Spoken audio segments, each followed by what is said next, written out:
হাসরে যেদিন আমার বিচার করা হবে, যেদিন আমাকে দাঁড় করানো হবে, আমার সমস্ত কর্মকাণ্ডের মধ্যে যদি কোনো ভালো কর্মকাণ্ড খুঁজে না পাওয়া যায়, আল্লাহ হয়তো ফেরেশতাকে জিজ্ঞেস করলেন উনি 5 ওয়াক্ত নামাজ পড়েছেন না রেগুলার পড়েননি, উনি এই করেছেন না করেননি, এই করেছেন, ভালো কি কাজ করেছে, হয়তো আমার এই ফুটেজটি সেই দিন কাজে লাগবে।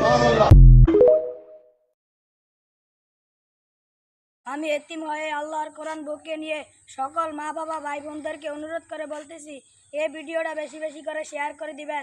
এই কোরবানি ঈদে গোস্ত খাওয়ার জন্য কেউ কি আছেন 1000, 2000, 500 টাকা দেওয়ার? যদি দেওয়ার থাকেন তাহলে আমাদের ওস্তাদজির বিকাশ নম্বরে পাঠিয়ে দিবেন। আমরা আল্লাহ তাআলার কোরআন পড়ে আপনাদের জন্য খাস করে দোয়া করব।